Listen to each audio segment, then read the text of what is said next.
What was it you set out to accomplish this year? Well, similar to other years, we still have situations. We were calling for, of course, Jerusalem, Yerushalayim, never to be divided again, to remain united forever, because the Jewish people were given the land of Israel, including Jerusalem, of course, and we don't want to give up any part of the land of Israel at all. That's the second point, besides that Jerusalem shouldn't be divided. And also, we want to stop Iran now from acquiring nuclear weapons, because it's obvious what they're doing. So I think we accomplished a lot of that today, because we had speakers who spoke to those subjects. We had music that dealt with Jerusalem, Yerushalayim, and with Israel, of course. We had the song of Exodus sung by Jerry Markowitz, who has a great voice. After all, the main theme is this land is ours, that God gave this land to me, which the Hebrew phrase is that your children will get this land. So I think it was great. I think it was entertaining for everybody with all the great performers, and You think you made a statement following the parade? The parade had a particular statement. How is your statement different? Well, the parade is, I always march the parade myself and my kids. Two of my kids march today in the parade. But, they have a statement of celebrating Israel, in which we all want to celebrate Israel.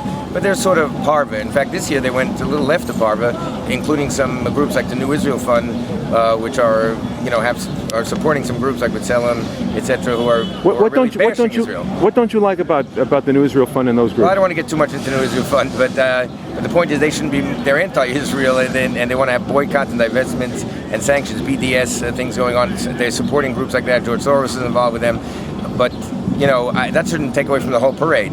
But it's shocking that they would include, and we had a press conference before with Dr. Joe Frager, who's the organizer, of course, of this concert. My wife, Drora, and I are the chairpersons for the last 7 years, thank God. And Odelia Jacobs, who we also, the three of us, are involved in the World Committee for the Land of Israel, which we formed a few years ago to deal with issues like this. So we had a press conference before on 72nd Street and 5th Avenue with U.S. Representative in the House of Representatives Bob Turner, and Assemblyman Rory Lansman, and Rabbi David El-Ghazi, who's the president of the World Committee for the Land of Israel, crying out against the things that those kind of groups should not be included in the parade. So the concert's been going on for 19 years, because it started in 1993 when Rabbi Shlomo Riskin, who's the chief rabbi of Efrat, called, when they had the Oslo Accords in 1993, he called upon Sylvia and Carl, God should bless his memory, to form some kind of a thing in Central Park, like a concert that people should hear about, to decry what's going on with the Oslo Accords. And since then, it's gone on every year, because every year we seem to have another crisis, unfortunately. In this election year, is a particularly important message that this rally concert should convey? Yeah, well, I mean, the administration has really been not friendly towards Israel. They're trying to make believe that they are friendly, which it's clear. It's always shocking that Jews, and unfortunately many of the Jews are disenfranchised from Israel. They're very liberal, and they're going to still vote for Obama, which is very shocking.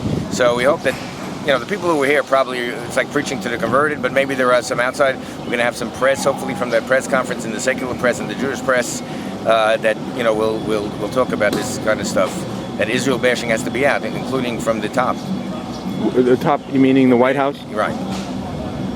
We had the deputy speaker of the Knesset, Danny Danon, who came for the third consecutive year, and when he signals right, he turns right, as opposed to some other people in the Israeli government.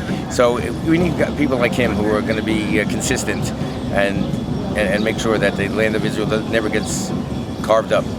So if there's an echo resounding from this concert and rally from now till November, what's that message? The message is that Israel cannot be taken for granted. No part of Israel can really be given away. Israel is the only democratic ally, as we know, for the United States, and the United States really depends on Israel, as well as Israel depending on the United States. So it's a mutual friendship, and it really can't be. It really can't be utilized one way, that Israel should be giving in all the time and stop building, and parts of Israel, Yehuda and Shomron. This is ridiculous. So we don't really want to tolerate any of that, and we don't believe in any two-state solution. The only two states there's Jordan and there's Israel. And in the original United Nations proclamation, Israel was supposed to, Palestine, the original Palestine was supposed to include part of Jordan, actually. Is Jordan Palestine? It's part of it. If you look at the maps, the historical maps. Well, it was, right? It was, but today, right. I mean, isn't Jordan part of what was Palestine? Yes, it is. It was.